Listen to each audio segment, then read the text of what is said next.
another one done. So this month we read Loss and Gain by St. John Henry Cardinal Newman. And what a wonderful story, a happier story than that of the Brothers Karamazov that we read last month. This is the first novel that St. John Henry Cardinal Newman wrote after his conversion into Catholicism. St. John Henry Cardinal Newman was an intellectual figure of his time. He was very, very smart. And you can tell a lot about his education just through his writing. It's the story of Charles Reading, who is a new student at Oxford in 19th century England, and it's the story of his conversion. He's the son of an Anglican minister with a normal upbringing, and at his time at Oxford, through a lot of reading and discussions with peers and other people, he converts to Catholicism. It's important to note that at that time in England, in 19th century Victorian England, Catholicism was not the norm. It was a very anti-Catholic society. And just being Catholic or even having Catholic thoughts would get you out of your job or your school, in this case his school. Hello, and we are in September. Oh my goodness. Anyway, if you would like to join me and a few others on reading in the book club, next month we are reading 10 Ways to Destroy the Imagination of Your Child by Dr. Anthony Esolen. It's one of my favorite books. I'm so happy to be rereading it this month. If you'd like to join, there is a Telegram group that you can sign up to, and we send each other passages, motivate each other to read. We also meet up once a month at the end of the month to talk about the book. And yeah, I would love to have you there. So if you'd like to join me, go ahead, sign up below, and let's go back to the book review, shall we? So the book is divided into 3 parts. The first part, I would say, is Charles' formation, where he's just beginning to look into what it means to actually have faith, what faith is, and he's getting into contact with new ways of thinking. Well, new for him, because he is a young man. He has peers who are religious, some who are not, university professors who are all about the truth, but not really. And just in general, the book is a great insight into what it was like at that time, at least in the academic space in Oxford. The second part is when he starts to consider Rome, Catholicism, and where you can start to see things that are troubling his conscience and things that he is afraid to lose, or people that he is afraid to lose, but he is still continually seeking the truth. And then part 3 is his conversion, his journey into the church. This reminded me a lot of Brothers Karamazov, just because it had somewhat of the same format. There are lengthy, not as lengthy, introductions of different people and how they are, who they are, how they are as a human being, how they think. And also the book is dialogue driven. It is a philosophical, theological fiction. And some might say that, the story is a little thin, runs a little thin, and that the discussions are long. But those discussions are the book, just as it is in the Brothers Karamazov. I found that there were some parts that were a little dry for me, but there are some parts that are just very, very beautiful. His prose are beautiful to read. I think this book is great for Protestants who don't understand, or who are misinformed, ill-educated about the Catholic faith. And I think, or even people in general, even non-believers, those who believe they think they know the Catholic faith, or even for Catholics who have trouble with certain teachings of the Catholic faith, this book is definitely for you. It might be a little difficult just because of the language. It is Victorian, but you get past that pretty quickly. And I think the discussions are really great. The discussions on theology and philosophy. And they do discuss a lot of things. They discuss faith and works. What does it mean to have faith? Are we saved? Are we justified by faith alone? The celibacy of priests.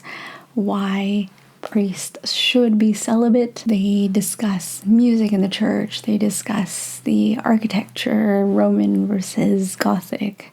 The contradictions of not only of the Church of England, but also of other religions, other forms of Christianity, why there must be a visible form, a visible unity that we can see in the world of Christ's church, and why there can only be one. As a convert, it really is a wonderful book to read. I was very moved at the end when it talked about the Mass. In part 3, when he's on his way to conversion, he kind of loses his family, his sister, his mom, friends. And these are some things that every convert has to think about. Is it worth losing it all for something greater? Because it doesn't always feel like that when you are, when you lose your job, your friends, family members. It is hard. It is a hard cross to bear. I can remember when I left the Mormon church, so I used to be Mormon, it was a very, very difficult burden on my parents, because my parents did not want me to leave, and it's very difficult to leave the Mormon church without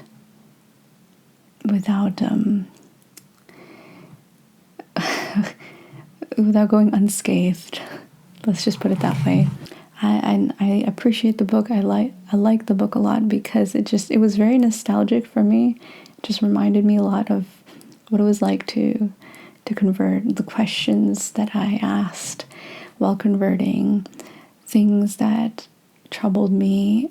And I really like that the growth that we see through Charles is not instant.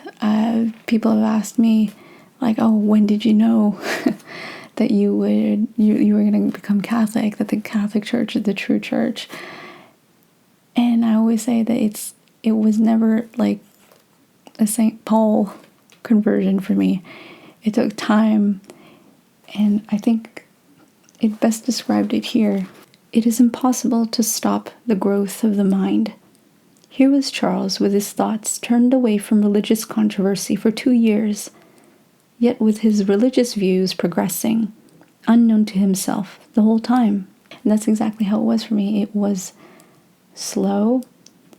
I might have, I became atheist, but that allowed me to think about things, to reflect on the nature of God, whether he exists or not.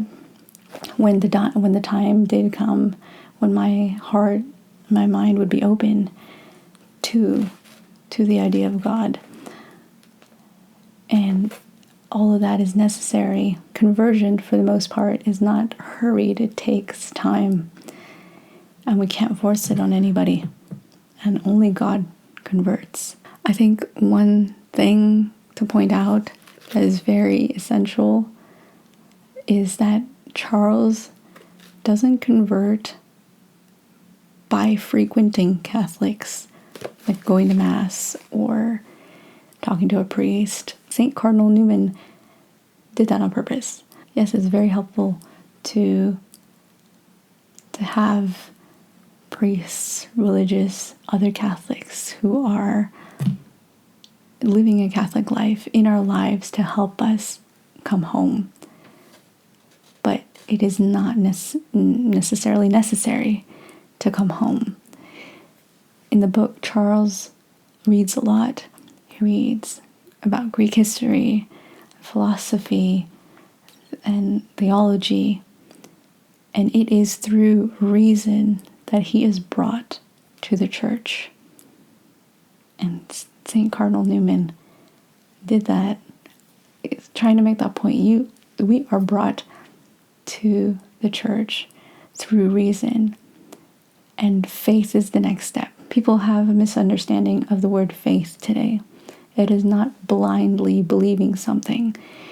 It is believing in something in which the outcome you don't exactly know what will happen, but because of things that have happened, you take that next step.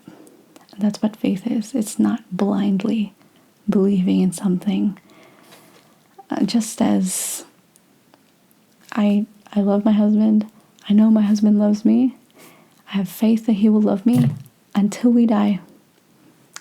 Do I know that he will love me until we die? No, but I have faith through all the things that have happened through the years we've spent together, and me knowing him.